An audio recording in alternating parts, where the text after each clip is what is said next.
वह यानी ईश्वर और मैं यानी आत्मा के बीच का भेद समाप्त हो गया है। वास्तव में दोनों में से कोई भी नहीं है। व्यक्तित्व बोध नष्ट हो चुका है। सार्वभौमिकता की अनुभूति व्याप्त हो गई है। न वह और मैं का द्वैत है, न उनकी एकता। यदि एक है तो सापेक्ष रूप से दूसरा भी होना चाहिए, पर यदि एक ही नहीं है तो दूसरा कैसे हो सकता है?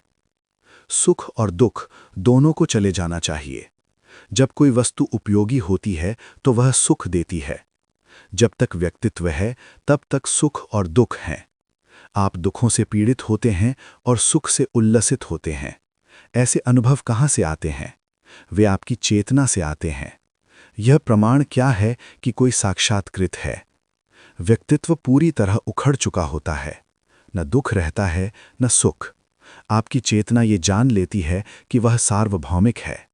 जब यह ज्ञान वास्तव में आपको प्राप्त हो जाता है तब कोई व्यक्तिगत पहचान नहीं रहती। सुख और दुख का स्रोत मैं हूं की अनुभूति है। जो सबसे बड़ा दुख उत्पन्न करता है वही शाश्वत आनंद का साधन भी है। एक बार जब आप अपनी चेतना को जान लेते हैं तो व्यक्तित्व नहीं रहता। पर यह सब कौन देख रहा है? वही सद्गुरु, अपरिवर्तनीय तत्व। इस निश्चय को धारण कीजिए। वह गहरी नींद में, जागृति में और समाधि में एक सा ही रहता है। उसके अतिरिक्त और कुछ नहीं है। जो संपूर्ण अनुभव आपको प्राप्त होता है, क्या वह आपकी चेतना से भिन्न है? आपका मनी ऑर्डर आ गया है पर आपने नकद नहीं लिया। ज्ञान आपको प्राप्त हो गया है पर आपने अभी तक उसकी डिलीवरी नहीं ली है। संसार में कोई भी वस्तु कितनी ही महान क्यों न हो, वह फिर भी केवल सूचना का एक अंश है। यदि चेतना ना हो तो उसका क्या उपयोग है? ईश्वर के अतिरिक्त और कौन ऐसा निश्चय कर सकता है? जब आपके पास चेतना नहीं थी तब ईश्वर आपके लिए सत्य था या असत्य? यह ज्ञान आपका अपना ही है। इस ज्ञान को सुन रही पवित्र चेतना से दृष्टि कभी मत हटाइए। साधकों की संख्या लाखों में है, आत्म साक्षात्कार कितनों को हुआ है? दुख इसलिए अधिक हैं क्योंकि हम स्वयं को शरीर के साथ जोड़ लेते हैं। सुख और दुख का अनुभव करना शरीर मन का स्वभाव है। यदि आप ये जान लें कि आप शरीर नहीं हैं तो कोई दुख नहीं रहता। गहरी नींद में शरीर पुरुष या स्त्री के रूप में कोई तादाद में नहीं होता, इसलिए न सुख का अनुभव होता है न दुख का। फिर भी मन स्वयं को शरीर मानकर कार्य करता रहता है। ये असत्य है। यदि मन न हो तो कुछ भी देखा नहीं जा सकता। मन को रोकने के लिए आपको गुरु के पवित्र चरणों को स्वीकार करना होगा। आपको अपने जन्म का कोई ज्ञान नहीं है। आपने उसके बारे में केवल सुना है। मन द्वारा प्रक्षेपित अतीत और भविष्य आपके नहीं है। मन अतीत, वर्तमान और भविष्य को निर्धारित करता है और उसी के अनुसार आपसे व्यवहार करवाता है। मन कहता है कि आपके करोड़ों जन्म हुए हैं, पर आपको एक भी जन्म का ज्ञान नहीं है। क्या आपको कम से कम अपने वर्तमान जन्म का भी ज्ञान है? आपके सभी अनुभव असत्य हैं। इस दृढ़ निश्चय के साथ कि आप न शरीर हैं और न मन, आप इस छल को समझ लेंगे। धर्म परंपराओं के माध्यम से चले आ रही हैं। क्या कोई ऐसा धर्म है जिसमें मतवाद न हो? एक ज्ञानी को भी एक निश्चित अवस्था पार होने तक परंपराओं का पालन करना पड़ता है। विवेक कीजिए। विवेक के बिना कोई समझ नहीं है, तब तक शांति भी नहीं है। आप मन के ज्ञाता हैं। ज्ञाता शरीर मन से परे है। जब आप ये जान लेते हैं कि आप वो नहीं हैं जो मन आपको बताता है, तब आप समझेंगे कि आत्मा अजन्मा क्यों है। कोई विरला ही बिना दूसरों से सुने स्वयं ही भीतर की ओर मुड़ता है। धीरे धीरे विवेक करना सीखिए। गुरु वचन की जागरूकता आपको ये करने में समर्थ बनाएगी। जब मन से संबंध कट जाता है तब आप शून्य को देखेंगे। मन को शुद्ध करने के लिए जागृति की सभी अवस्थाओं में मंत्र का स्मरण करना चाहिए। तब मन आपके वश में आ जाएगा। जब आप अपने वास्तविक स्वभाव पर ध्यान देते हैं तब मन लुप्त हो जाता है और पूर्णता प्रकट होती है। पूर्ण अवस्था में आनंद का कोई अनुभव नहीं होता, उसे देखा नहीं जा सकता। क्या आपने अपने जन्म से पहले कुछ देखा था? महान विद्वान लोग हैं, पर क्या उनमें से कोई मन के बाहर जा सकता है? जहां मन है वहां प्राण है, जहां प्राण है वहां चेतना है। मन के स्वभाव को जान लेने के बाद जीवन शक्ति लय हो जाती है। उस क्षण का उल्लास और आनंद अद्वितीय होता है। वो उसी को प्राप्त होता है जो आत्मा को जानता है। जैसे जन्म लेना एक धारणा है, वैसे ही मृत्यु का भय भी एक धारणा है। यदि मंत्र का जप निरंतर हो तो मन आपके सामने समर्पण कर देता है। वो आपको वही बताता है जो जानना आवश्यक है। जब प्राण शरीर से निकलता है तो क्या उसे कोई पीड़ा होती है? प्राण ही सभी सांसारिक क्रियाएं करता है, फिर भी आप कहते हैं कि करता मैं हूं। जब प्राण नहीं होता तो क्या मन होता है? जब मन नहीं होता तो पीड़ा भी नहीं होती। इसका अर्थ है कि मन ने शरीर का रूप धारण कर लिया है। जब प्राण निकल जाता है और शरीर गिर जाता है, तब आत्मा कहाँ जाती है? इसका उत्तर तभी दिया जा सकता है जब आत्मा के विषय में स्पष्टता हो। इसके लिए ऋषियों के अनुसार मंत्र का जप करना आवश्यक है। प्राण के बिना आपकी पहचान क्या है? उसके बिना कौन पुरुष है और कौन स्त्री? देह चेतना सुख, दुख और अंततः भयानक मृत्यु लाती है।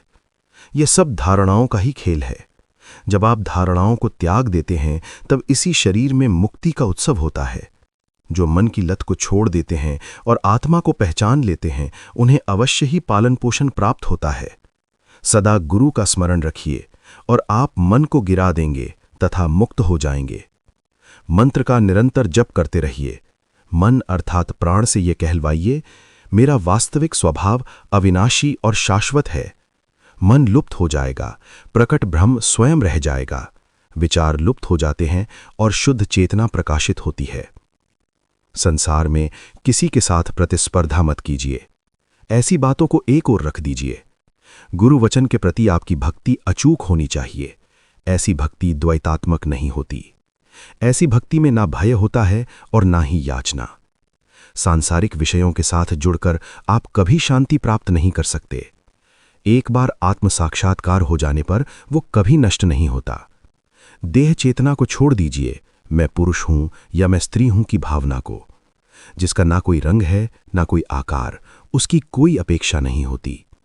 यदि आप अपने दुर्बल पक्षों को पूरी तरह समझ लें तो वही आपके सशक्त पक्ष बन जाएंगे। 40 वर्ष की आयु तक कुछ ना कुछ सीखते रहिए। इससे जीवन के प्रति कुछ उत्साह, कुछ प्रेरणा मिलती रहती है। अंततः आप गर्व से कहेंगे, मैं कुछ भी नहीं जानता।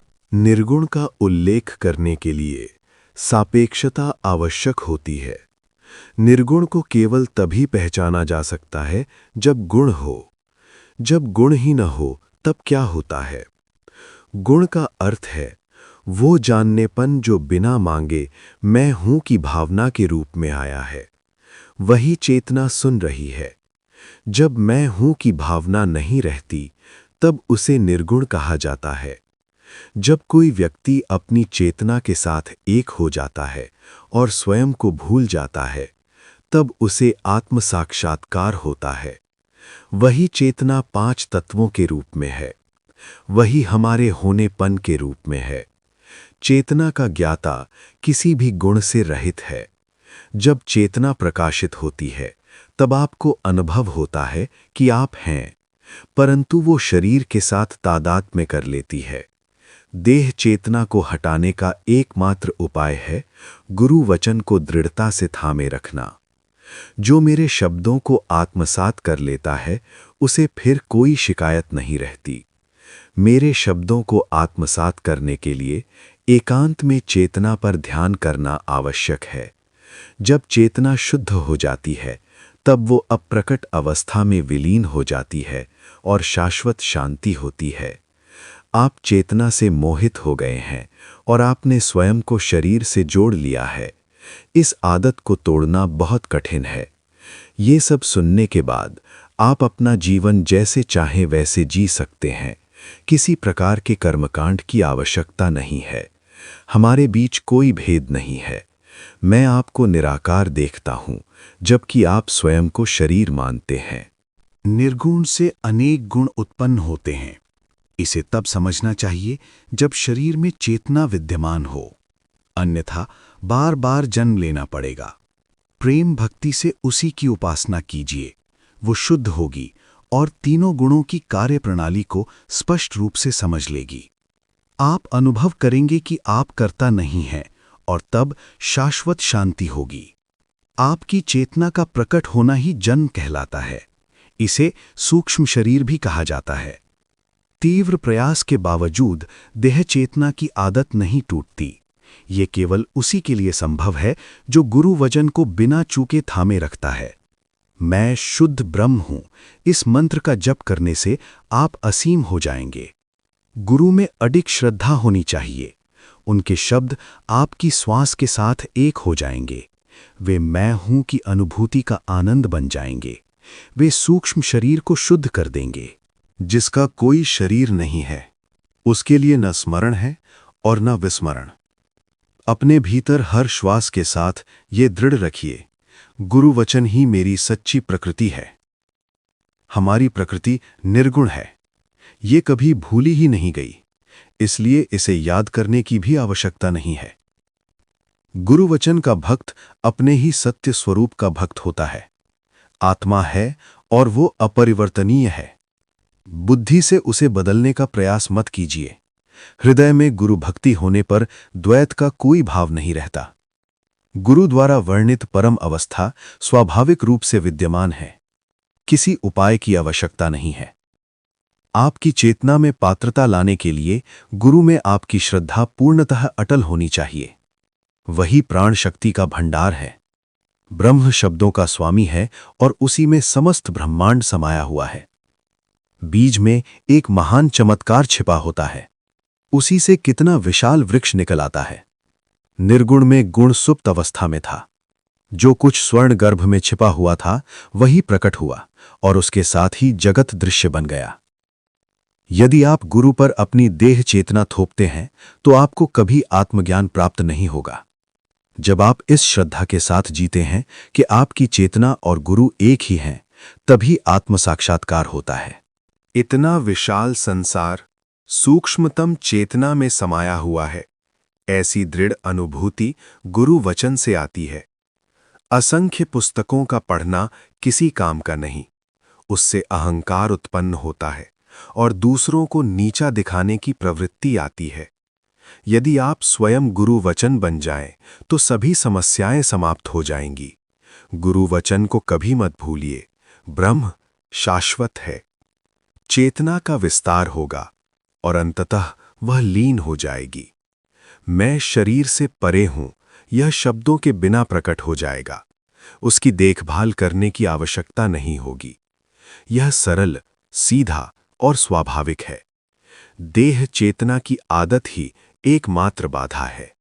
यह दृढ़ता प्राप्त करने के लिए कि आप कभी जन्मे ही नहीं, यह जानना आवश्यक है कि जन्म किसका होता है और वह किससे उत्पन्न होता है। जैसे बीज में पूरा वृक्ष निहित होता है, वैसे ही सार्वभौमिक चेतना आपके भीतर सुसुप्त अवस्था में निहित है। गुरु उसे प्रकट करते हैं और वह सर्वव्यापी बन जाती है। क्या किसी ने आकाश का अंत देखा है? ऐसा क्यों है? क्योंकि आकाश आपकी अपनी प्रकाश शक्ति के विस्तार से बना है। वास्तविक और सच्ची आवश्यकता से ही आध्यात्मिक प्रयास करें। गुरु महाराज आपकी व्यक्तित्व भावना को समाप्त कर देते हैं।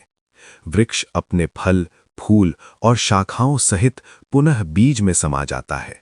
गुरु ने कहा है कि आप सर्वत्र उपस्थित हैं। आपको इसे पूर्णतः स्वीकार करना चाहिए। आत्म साक्षात्कार ही मुक्ति है। तब स्वर्ग जाने की कोई आवश्यकता नहीं रहती। आप वही हैं जैसा गुरु ने वर्णन किया है। किसी और बात की चिंता न करें। आध्यात्मिक सत्य का शरीर से कोई संबंध नहीं है। इससे कोई फर्क नहीं पड़ता कि आप पुरुष हैं या स्त्री। इसे स्मरण रखें। मन एक प्रकार का ज्वर है जो आप पर अनजाने में आ गया है।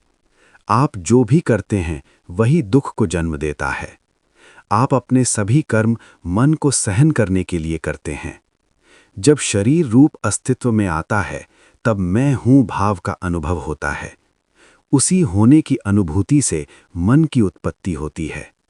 गहरी नींद में विश्राम होता है। जागने के बाद आप इधर उधर दौड़ते हैं और ऐसे कार्य करते हैं जिनसे आपको लाभ होने की आशा होती है। ऐसा क्यों? ये मन नामक ज्वर को सहन करने का ही एक प्रयास है। मन को कई नाम दिए गए हैं, ब्रह्म, प्राण यानी जीवन शक्ति आदि। जब तक मन नहीं था तब आप कैसे थे? मन के अस्तित्व में आने से पहले अवस्था कैसी थी? तब आप संपूर्ण, संकल्प रहित, अस्तित्व से परे और तीनों गुणों से परे ब्रह्म थे। परब्रह्म सभी जीवों को सदैव ज्ञात है। जब तक मन का बोध नहीं हुआ था तब किसी भी वस्तु की आवश्यकता नहीं थी। न मैं हूं का ज्ञान था और न ही मैं नहीं हूं का। जब आप ये समझ लेते हैं कि ब्रह्म की पूजा आदि केवल एक मजाक है, तब मन के रूप में जो ज्वर है वो समाप्त हो जाता है। वास्तव में आप अपने हित के लिए संघर्ष करते हैं, क्योंकि आप मूल भ्रांति से भ्रमित हैं। जो कुछ भी दिखाई देता है वो आपकी सच्ची प्रकृति नहीं है। जो जड़ अवस्था में था वो थोड़ा सा हिला और स्वप्न जगत की रचना हो गई। इसका वास्तविक अर्थ ये है कि आप ही सृष्टा हैं। जिस दृष्टि ने इस संसार की रचना की है वही दृष्टि स्वयं असत्य है। उस स्वप्न में ऐसा प्रतीत होता है कि बहुत कुछ किया गया, पर वास्तव में क्या कुछ भी किया गया था? क्या कोई इस देह रूप के कर्तापन का कोई श्रेय ले सकता है? आप देह के रूप में जी रहे हैं, इसलिए समय के आदेश के अनुसार आचरण करते हैं। आप ये नहीं जानते कि समय आपकी ही सत्ता से उत्पन्न हुआ है। मैं जागृत हूं कि भावना ही समय है। सूर्य, चंद्रमा और तारों सहित इस ब्रह्मांड को कौन धारण करता है? वही जो इसे देखता है। इसी प्रकार कृष्ण कहते हैं, मैं इस ब्रह्मांड को धारण करता हूं। समय एक ऋतु है। मैं जागृत हूं कि भावना ही समय है। इसके बाद मन आता है, मैं हूं का ज्ञान। उसने सब कुछ घेर लिया है, परंतु ये एक अस्थायी अवस्था है। कृष्ण कहते हैं, मैंने इस अवस्था का साक्षात्कार किया है और इसी प्रकार मैं ब्रह्मांड का सृष्टा हूं। समय स्वाभाविक रूप से तीनों गुणों सत्व, रजस और तमस से जुड़ा हुआ है। समय लोगों पर उनकी इच्छाओं के माध्यम से शासन करता है। कर्म कौन करता है? जो एक है वही सब कुछ कर रहा है। वो अनेक बनकर इच्छा के द्वारा गतिमान होता है, जब तक समय का अनुकव रहता है। मन क्या है? मन मैं जागृत हूं की भावना है। जब मन विलीन हो जाता है तब वो कुछ भी नहीं जानता। देवताओं के नाम अंततः मन के ही नाम हैं। ये परमात्मा की कथा है जो आप स्वयं हैं। आप देह बुद्धि की अपनी आदत को छोड़ नहीं रहे हैं। जागृति ही समय है, परंतु समय में द्वैत है। इसीलिए आपको स्वयं ही अपना प्रमाण बनना है अद्वैत परम सत्य का। वहां आपको कोई दूसरा नहीं मिलेगा। आप मन को जानते हैं, आप मन नहीं हैं। आशाएं, इच्छाएं, वासनाएं समय के स्वभाव की हैं। फिर भी व्यक्ति कहता है, मैं करता हूं या मैं कर रहा हूं। क्या अपेक्षा और वासना में कोई अंतर है? कर्म कांडों और विधि विधानों के द्वारा आप लोहे के पिंजड़े के बदले सोने का पिंजड़ा ले लेते हैं। मन के आने के बाद ही आपको भोजन, घर, पत्नी आदि की आवश्यकता होती है। आप इसे इच्छा कहते हैं, परंतु ये भी समय के स्वभाव की ही है। मन के ज्वर को पहचानिए। मन को ही ब्रह्म, प्रकट सत्ता कहा जाता है, जो प्रतिदिन करोड़ों जन्म लेता है। संसार के सभी कार्य समय के स्वभाव का परिणाम है। किसी को महान व्यक्ति कहना आदि भी समय के स्वभाव का ही है। समय पूरे ब्रह्मांड की आधारशिला है, परंतु आप समय से परे हैं, अप्रकट। फिर भी देह बुद्धि नहीं जाती। आपको कुछ छोड़ना नहीं है, आपको केवल समझना है। देह में अपार तेज प्रकाश है। आपकी आंखों से निकलने वाला प्रकाश सूर्य और चंद्रमा तक व्याप्त है। ये चकाचौंध करने वाला प्रचंड प्रकाश परम तत्व में समा जाता है। वो करोड़ों सूर्यों को निगल जाता है। वो घना गहरा नीला परम तत्व जो आंखें बंद करने पर दिखाई देता है, इतना विशाल है कि असंख्य लोग उसमें कंकड़ों की तरह खेलते रहते हैं। जब कोई ये सुनता है तो उसे कहना चाहिए, ओह, क्या सच में ऐसा है? क्या आप इसे मरने के बाद जानेंगे? ये संसार इतना विशाल है, फिर भी देखने वाला परमाणु से भी छोटा है। इसे समझने के लिए उसी की उपासना करो जिसके द्वारा तुम ये सब सुन रहे हो। चेतना आने से पहले तुम क्या जानते थे? जितनी अधिक तुम अपनी आशाएं और इच्छाएं कम करोगे, उतने ही अधिक सुखी हो जाओगे। गुण का अर्थ है वो चेतना जो अचानक तुम पर आ गई है। अनंत ब्रह्मांड चेतना में क्रीड़ा कर रहे हैं। इसका जानने वाला कौन है? चेतना से पूर्व कौन है? क्या वो दृष्टा है या जो देखा जा रहा है? यदि दृष्टा न हो तो क्या दृश्य हो सकता है? गुरु की कृपा से ये धारणा कि समय मेरी महान मृत्यु है मिट जाती है। जब प्राण शरीर छोड़ें तो ये मत कहना कि मैं मर रहा हूं, अन्यथा तुम्हें फिर से एक नया रूप लेना पड़ेगा। भाऊ साहब महाराज यानी महाराज के गुरु ने जब उनके प्राण शरीर छोड़ रहे थे तब ताली बजाई थी। क्या इसका अर्थ ये नहीं था कि मैं आत्मा हूं, मैं अविनाशी हूं? मोक्ष शरीर रहते हुए ही प्राप्त किया जा सकता है। क्या पशु इसे प्राप्त कर सकते हैं? दूसरा जन्म कब होता है? एक स्वप्न के बाद यदि आना हो तो दूसरा स्वप्न तुरंत आ सकता है। यह स्मरण रखो कि जो मृत्यु से नहीं डरता वही अनेक वर्षों तक जीवित रहता है। आध्यात्मिकता का वास्तविक सार जीवन को सही रूप में समझना है। शुरुआत में हमें अपने आप की आवश्यकता महसूस हुई, उसी के कारण अनेक आवश्यकताएं उत्पन्न हो गईं। उद्देश्य यह जानना है कि इन सब के बीच हम वास्तव में कहाँ खड़े हैं और क्या इसमें कोई शाश्वत सत्य है। जीवन की अवस्थाएं परिवर्तनशील हैं। जन्म से पहले वे नहीं थीं, यहाँ तक कि स्त्री या पुरुष होने की अवस्था भी स्थायी नहीं रहती। धर्म, ईश्वर आदि इन अवस्थाओं के लिए औषधि के समान हैं। आप जानते हैं कि अस्तित्व की कोई भी अवस्था स्थायी नहीं है, फिर भी भ्रमवश आप उन्हें सत्य मान लेते हैं। कोई विरला ही इन अवस्थाओं को ठीक ठीक जान पाता है। मूल अवस्था यह है कि आप जानते हैं कि आप हैं। यही मूल अवस्था है और यही दुखदायी है। मनुष्य को स्वयं यह जानना चाहिए कि इसमें क्या अचल है। वह ना जागृत अवस्था में मिलता है, ना निद्रा में, ना ही समाधि में। हमारी चेतना स्वयं भी स्थायी नहीं है। जब वह समाप्त होती है तब कहा जाता है कि व्यक्ति मर गया। तब वह यह नहीं जानता कि वह है। यह समझ लो कि कोई भी स्मृति सदा नहीं रहेगी और मुक्त हो जाओ। मैं हूं की अनुभूति किसी भी रूप में या किसी भी नाम से सदा नहीं रहेगी। जो कुछ भी उत्पन्न हुआ है उसका अंत निश्चित है। जीवन शक्ति में अपने आप में चेतना नहीं होती। जब उसे एक रूप मिलता है तब बीइंगनेस, अस्तित्व बोध उत्पन्न होता है। वही रूप बीइंगनेस है। जो अपने वास्तविक स्वरूप को जानता है उसके लिए ये पहेली सुलझ जाती है। बाकी लोग केवल अनुमान से बात करते हैं। मुख्य आसक्ति आपकी बीइंगनेस ही है। क्या इस समय आपके पास अपने बीइंगनेस का ज्ञान नहीं है? और क्या ये सत्य नहीं है कि पहले आपको ये ज्ञान नहीं था? कहा जाता है कि संसार एक माया है। ऐसा क्यों कहा जाता है? इसका कारण ये है कि आपकी बीइंगनेस स्थायी नहीं है।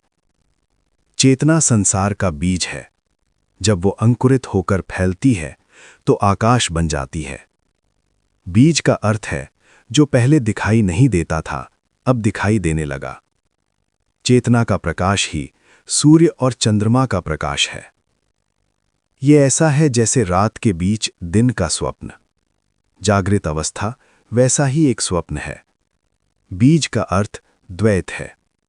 ईश्वर चेतना का बीज गुण सभी प्राणियों में उपस्थित है।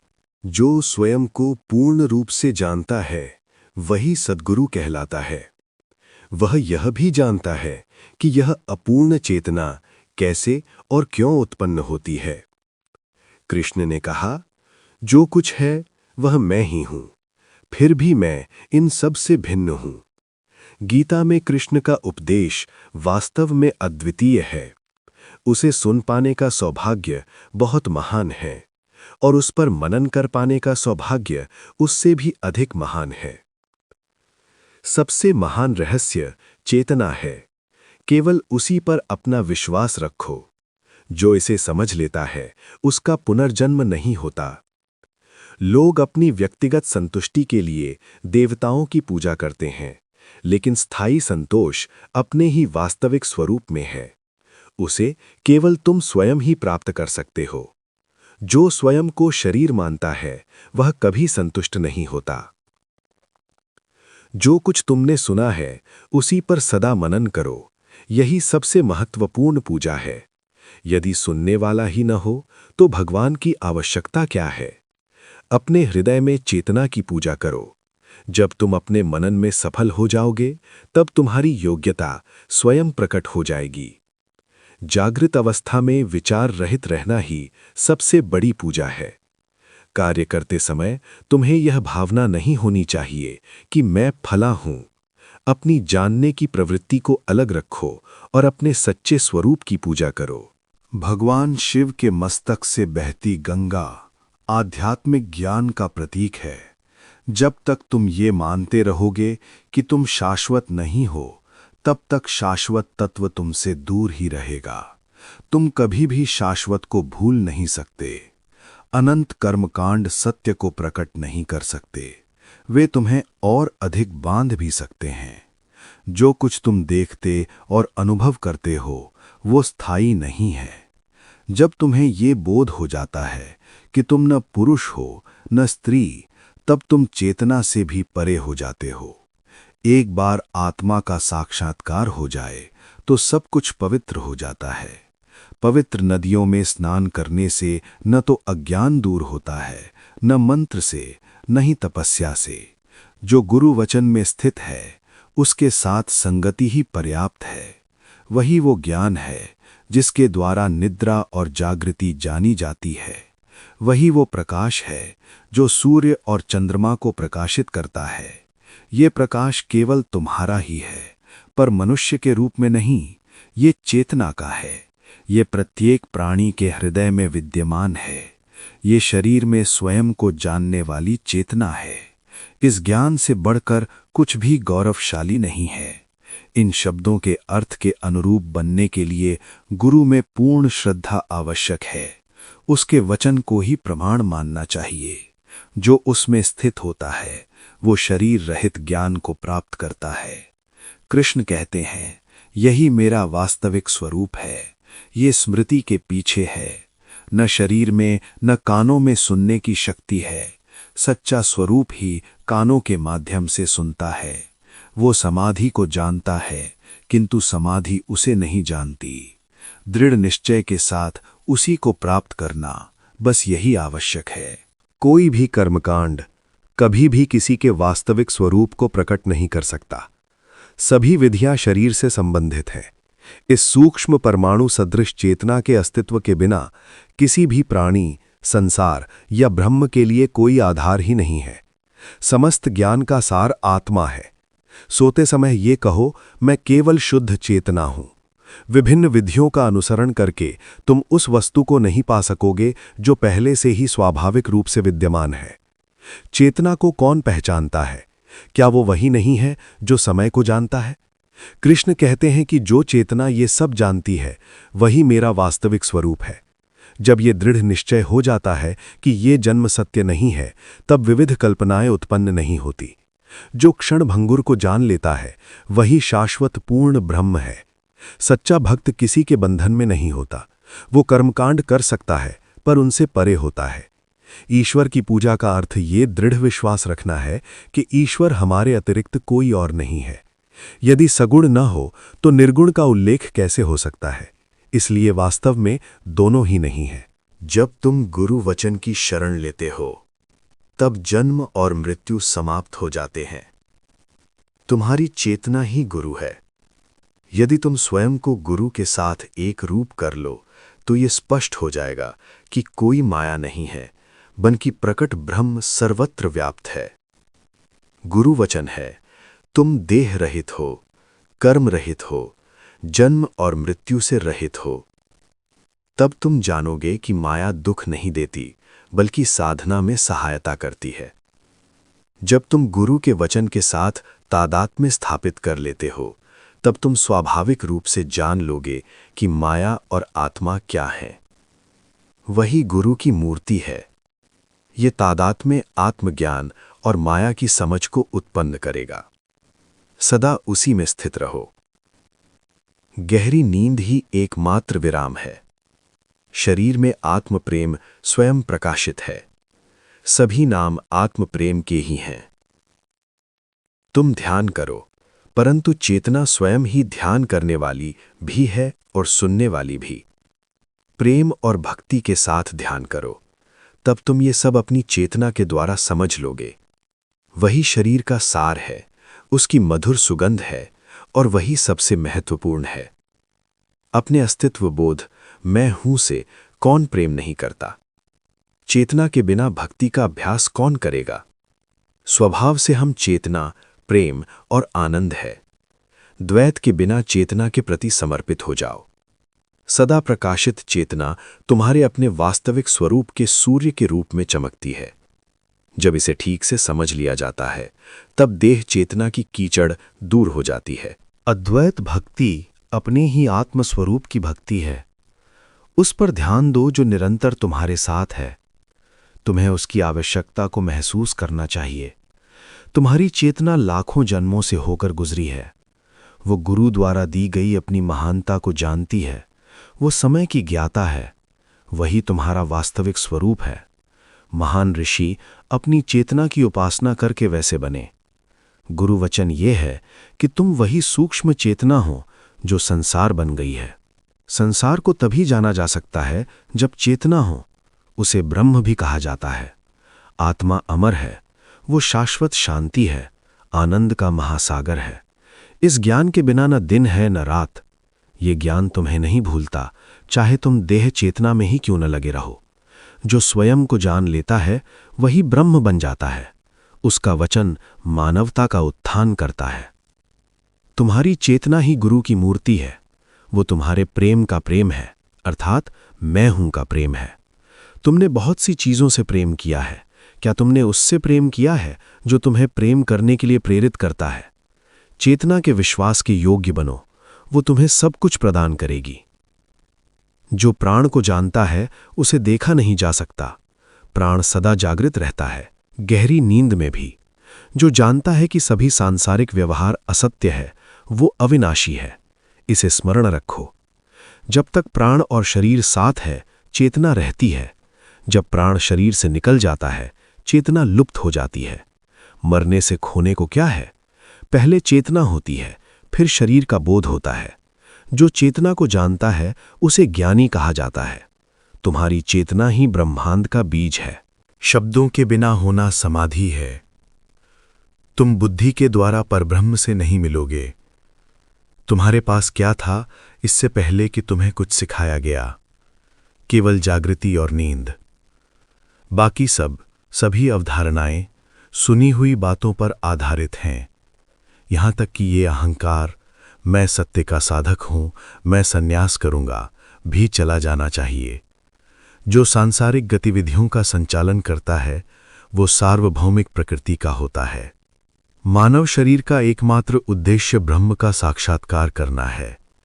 इसी कारण जिन मूर्तियों की हम पूजा करते हैं वे मानव रूप में होती हैं। शब्द और शब्द के अस्तित्व को केवल मानव शरीर के माध्यम से ही अनुभव किया जा सकता है।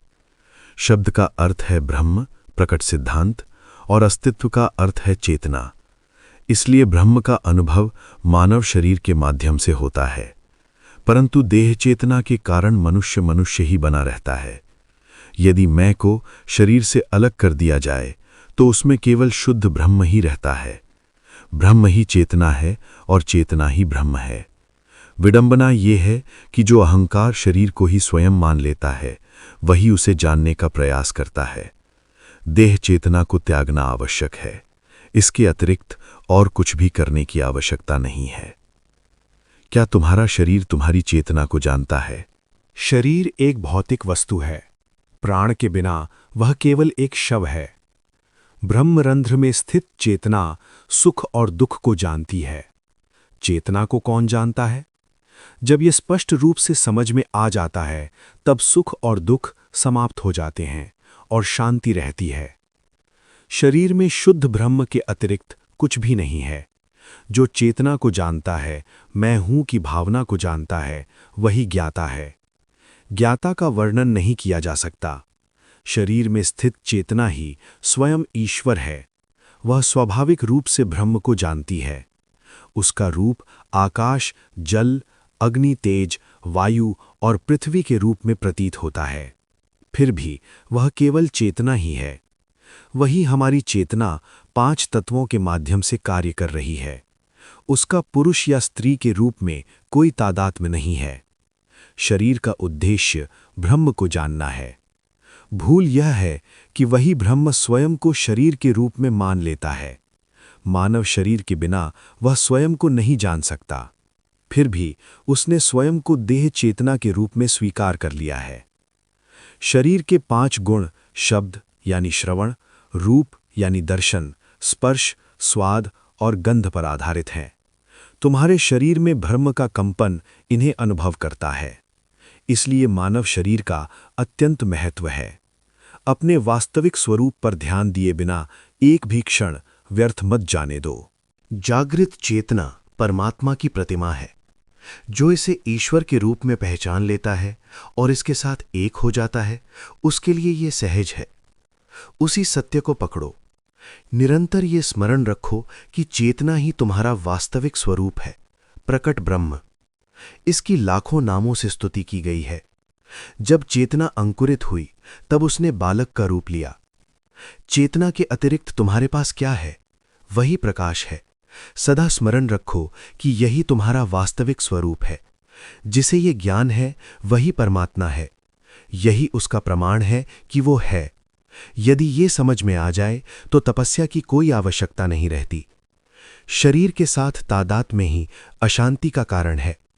जब जागृत अवस्था में एक भी शब्द का अनुभव नहीं होता, वही तुम्हारा वास्तविक स्वरूप है। तुम्हारी चेतना ही स्वर्ण गर्भ है, जिसके माध्यम से संसार की सृष्टि हुई है। गर्भाधान के द्वारा अप्रकट प्रकट होता है। तुम्हारा दैनिक जीवन, पत्नी, बच्चे, ये सब केवल मनोरंजन है। विविध आध्यात्मिक विधियां भी मनोरंजन ही है। क्या कोई ये अनुभव कर सकता है कि उसका शरीर पवित्र है?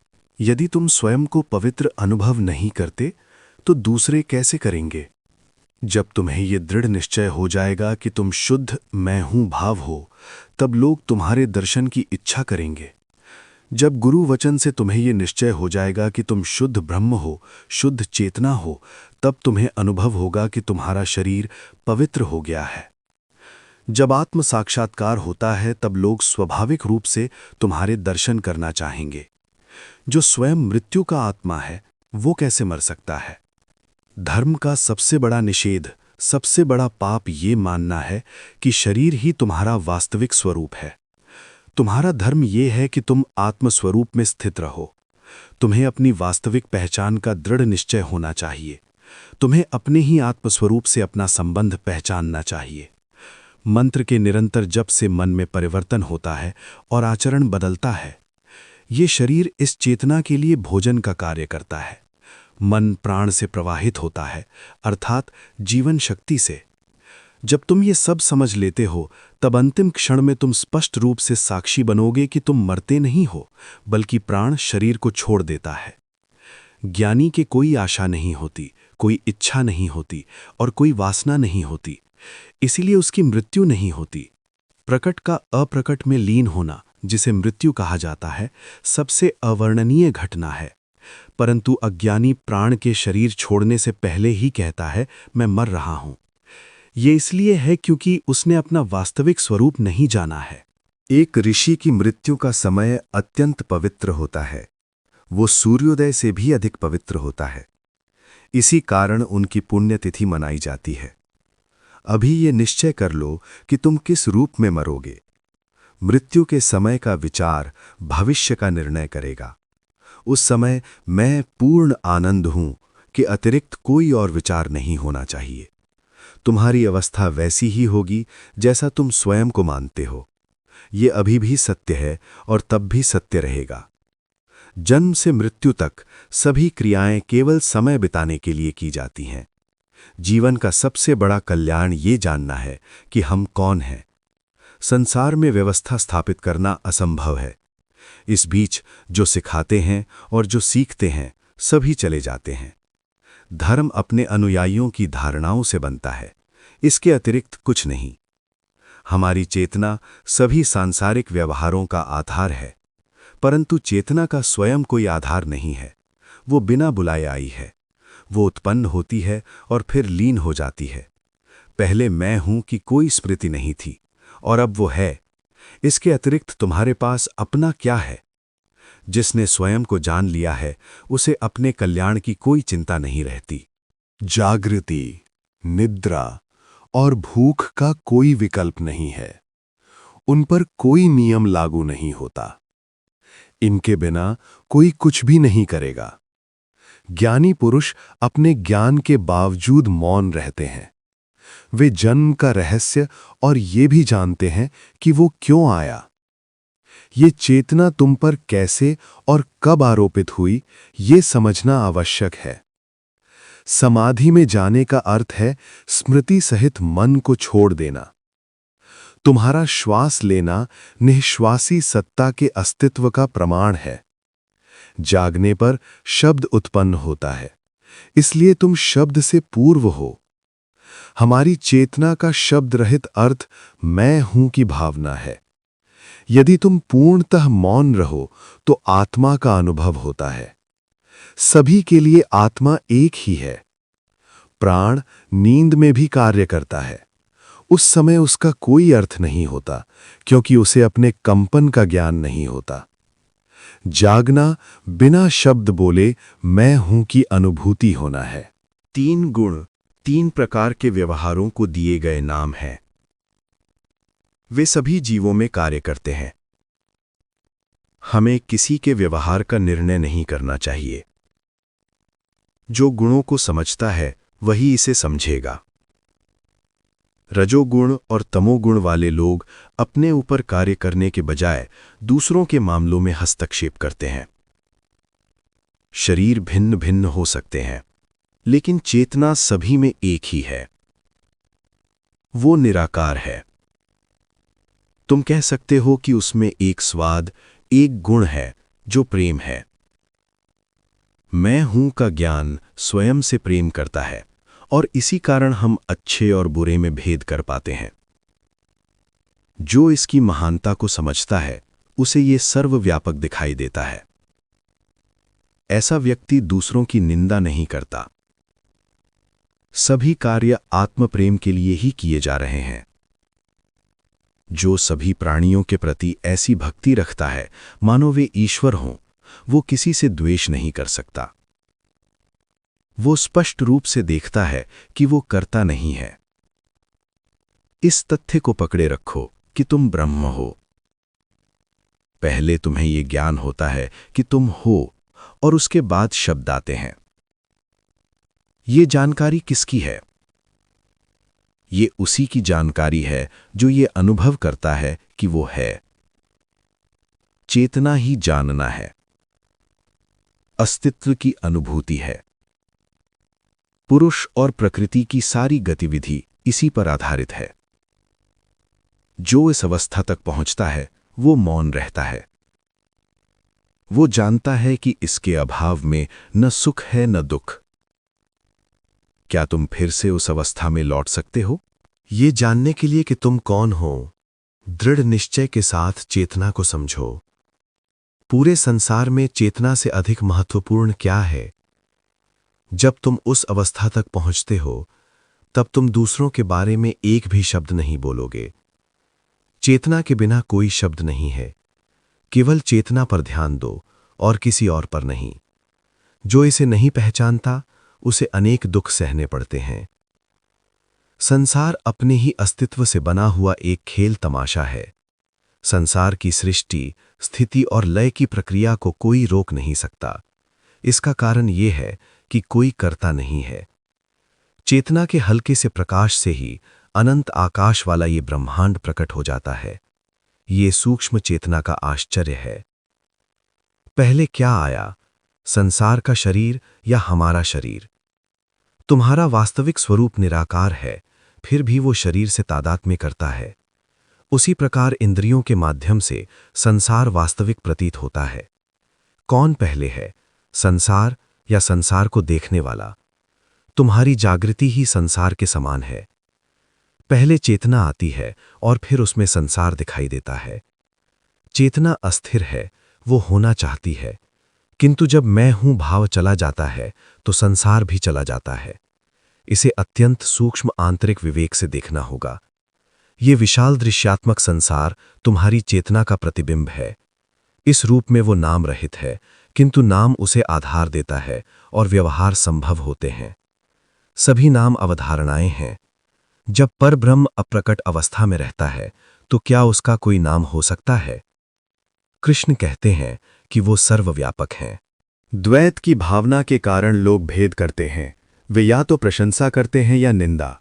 मैं ऐसा हूं कि अवधारणा ही दुख या सुख का मूल कारण है। यदि तुम मैं हूं की भावना के साथ रहते हो, मैं हूं के मूल कंपन के साथ, तो तुम दुखों को उतनी ही सहजता से पचा लोगे जितना सुखों को। जो कुछ भी दिखाई देता है, जो कुछ भी प्रकट होता है, वो वास्तव में घटित ही नहीं हुआ है। चाहे इसके लिए तुम्हें अपना जीवन ही क्यों न देना पड़े, चापलूसी या निंदा में कभी मत पड़ो, क्योंकि इसके अतिरिक्त कोई दूसरा मार्ग नहीं है। जब तक मैं ऐसा हूं की भावना समाप्त नहीं होती, तब तक द्वैत समाप्त नहीं होगा। तुम्हें अपने आत्मस्वरूप के परम अर्थ को स्वयं समझना होगा। तब कोई भी वस्तु तुम्हें हानि नहीं पहुंचा सकती। लाखों में से कोई एक ही इसे जानने का प्रयास करता है। जो इसे साकार कर लेता है, उसकी चेतना शांति से अपने ही आत्मस्वरूप में विलीन हो जाती है। चेतना ज्ञाता में लीन हो जाती है। उसी को परब्रह्म कहा जाता है। तुम किसी और चीज को जानने से पहले ये जानते हो कि तुम क्या हो। अपने आप को ये दृढ़ विश्वास दिलाओ कि तुम शुद्ध चेतना हो। सभी सांसारिक व्यवहार स्वाभाविक रूप से होते रहेंगे। यही एकमात्र मार्ग है। ये धारणा कि तुम कुछ करते हो पूर्णतः असत्य है। अप्रकट स्थिर है, वो कहाँ हो सकता है? इस बिंदु पर विचार करो। अप्रकट के हल्के से स्पंदन से थोड़ी सी माया उत्पन्न होती है। यदि आत्मभाव स्वत्व बोध ना होता तो माया से परे हुआ जाता। स्वभाव से तुम सदा अप्रकट ही हो। चेतना का अर्थ है व्यक्ति, और चेतना का ज्ञाता अप्रकट है।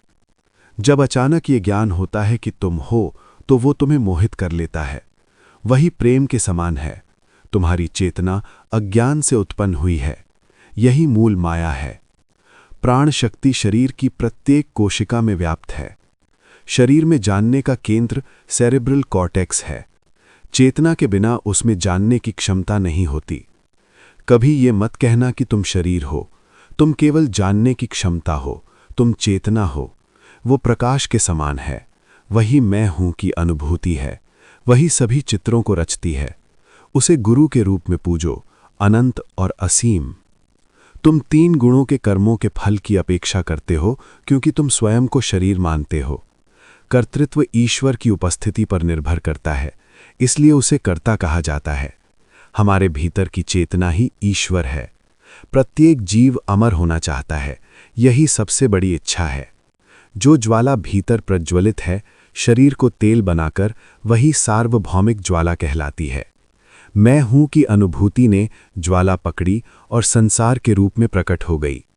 चेतना के आधार में अप्रकट परम आत्मा है। लोग सोचते हैं कि संसार बहुत पुराना है। वास्तव में संसार तुम्हारी चेतना के साथ ही उदित होता है। इसे माया कहा जाता है। वहां कुछ भी नहीं है, फिर भी वो इतना उत्पात मचाती है। जैसे जैसे मैं हूं की स्मृति बदलती है, सब कुछ बदल जाता है। यदि मैं हूं की स्मृति लुप्त हो जाए तो फिर क्या? क्या किसी को अपनी मृत्यु की स्मृति है? तो फिर क्या होता है? मैं हूं की स्मृति स्वयं को भूल जाती है। बस यही होता है। जब तुम्हें ये ज्ञान नहीं होता कि तुम हो, तब तुम्हारी अवस्था क्या होती है? तब मैं हूं या मैं नहीं हूं जैसा कोई भ्रम नहीं होता। ऐसी अवस्था को परब्रह्म कहा जाता है। स्मृति या अहम भाव समयबद्ध है, वो समय के स्वभाव का है। जब ये समझ में आ जाता है तब एक साधारण व्यक्ति भी ज्ञानी बन जाता है। कोई कहता है मैंने ये किया, मैंने ऐसा व्यवहार किया। जब स्मृति चली जाती है तब क्रिया और व्यवहार का क्या होता है? सभी नाम शब्द को दिए गए हैं, शब्द के द्वारा ही। शब्द का स्रोत निराकार है। जागृत अवस्था में जब आत्मस्मृति नहीं होती तब व्यक्ति परम अवस्था में होता है। सभी उपाधियां अर्जित की जाती हैं, वे स्वाभाविक नहीं होती। यदि तुम इसमें से एक भी वाक्य लेकर उसे व्यवहार में ले आओ तो वही पर्याप्त है। शरीर में रहते हुए भी चेतना की आवश्यकता से मुक्त हो जाओ। आंतरिक आत्मा की कृपा से ही मनुष्य में भक्ति की प्रेरणा उत्पन्न होती है और वह आध्यात्मिक मार्ग पर चलता है। वह मौन और पवित्र हो जाता है। इस जागरूकता के साथ तुम ऐसा कुछ भी नहीं करते जो नहीं करना चाहिए। आत्म साक्षात्कार की इच्छा गुरु तक ले जाती है। उसके वचन की संगति ने और वचन के अर्थ पर निरंतर ध्यान देने से ये सरल हो जाता है। जो परमात्मा अप्राप्य है वही स्वाभाविक रूप से विद्यमान है। वह पूर्ण, अखंड और अपरिवर्तनीय है। इस प्रकार प्राप्त सत्य का मन द्वारा विश्लेषण नहीं किया जा सकता। ऋषि की प्रकृति को बुद्धि से नहीं देखा जा सकता। इस संगति से प्राप्त ज्ञान को लोग निरंतर कुचलते रहते हैं। इसलिए ऋषि की संगति में किसी प्रकार का गर्व कैसे हो सकता है? संसार जैसा है वैसा ही ठीक प्रतीत होता है। अच्छे और बुरे का कोई भेद नहीं रहता। मेरे लिए जीवन में न कोई लाभ है न हानि। जीवन और मृत्यु व्यक्तिगत अवधारणाएं हैं। व्यक्ति वही बन जाता है जैसा वह स्वयं को मानता है।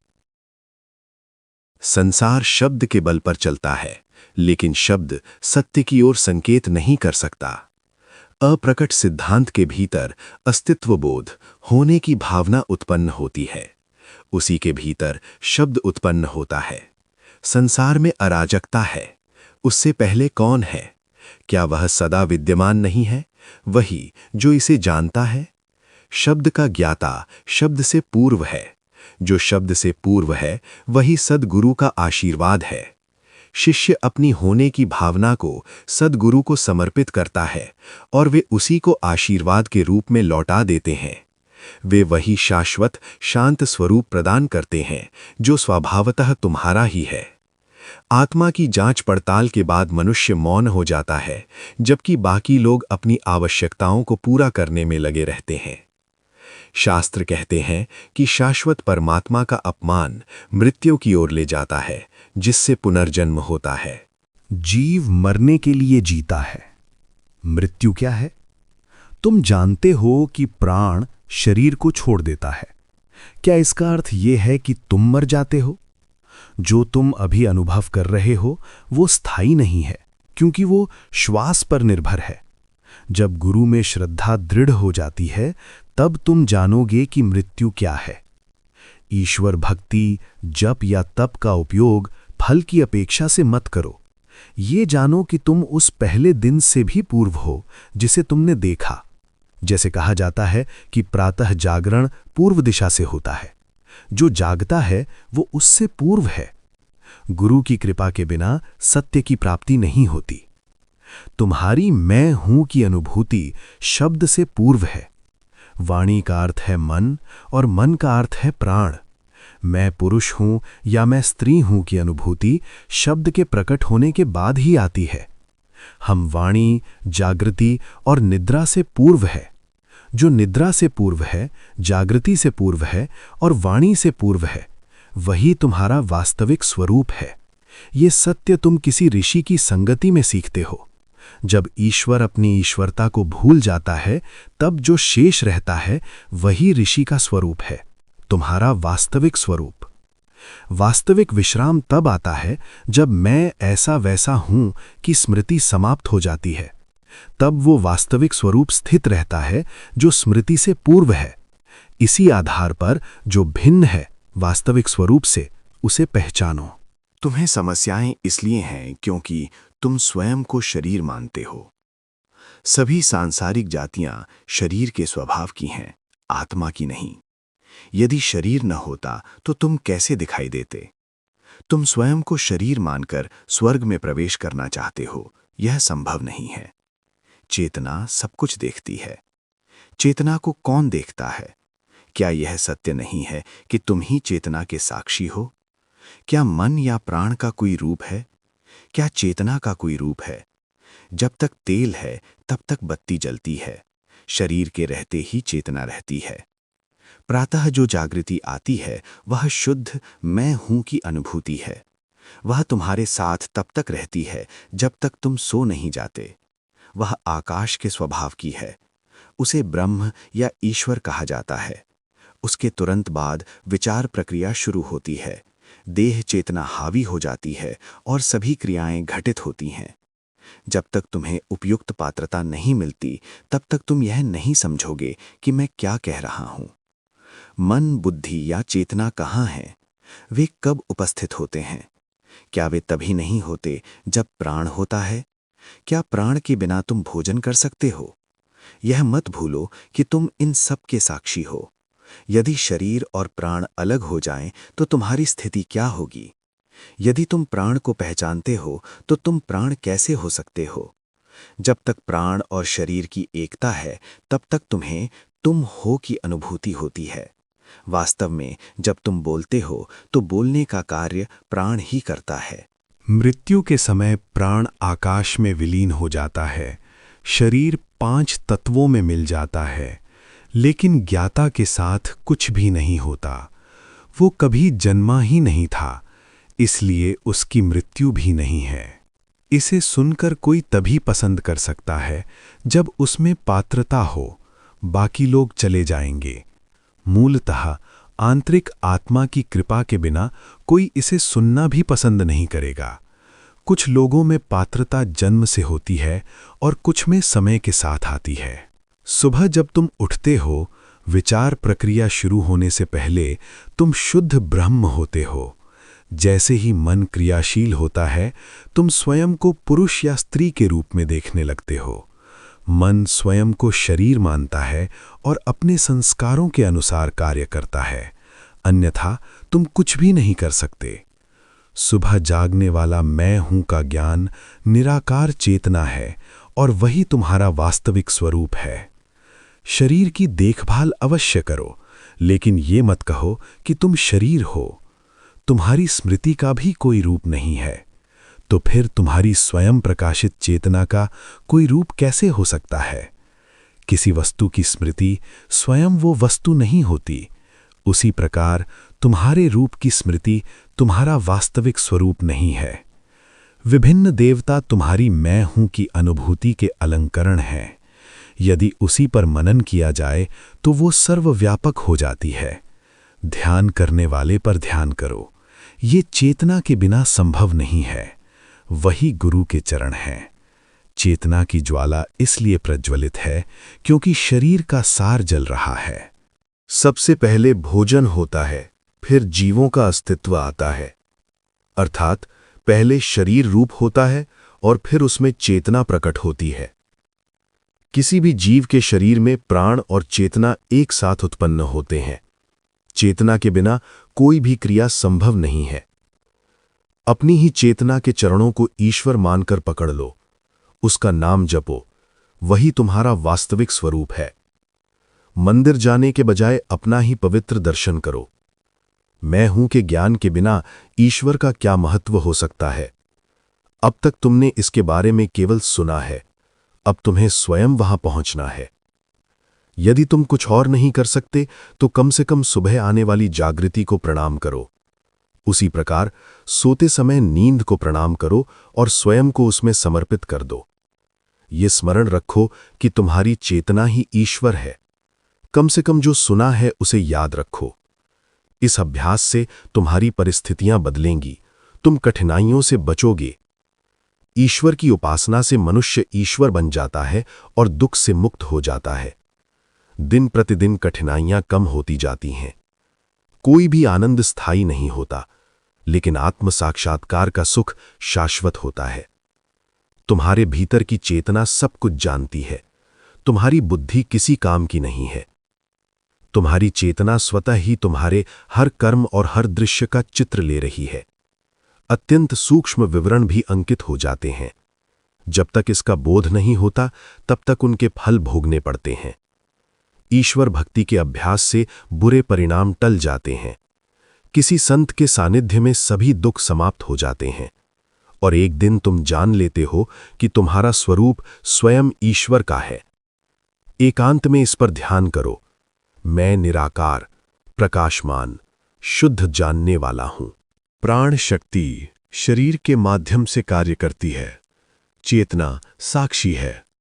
वही भगवान है, प्रकाशमान सत्ता। वो कार्य नहीं करती। उसे शरीर के साथ तादाद में मत करो। ऐसा करना पाप है। सुबह जागृति स्वाभाविक रूप से उठती है। तुम दुखी इसलिए हो क्योंकि तुम अपनी जागृति को शरीर मान लेते हो। मिट्टी का ढेला शरीर भीतर स्थित ईश्वर के प्रकाश के कारण सुंदर प्रतीत होता है। उस प्रकाश का कोई रंग नहीं होता। वो तुम्हारा आत्म प्रेम है। वो ईश्वर के स्वरूप का है।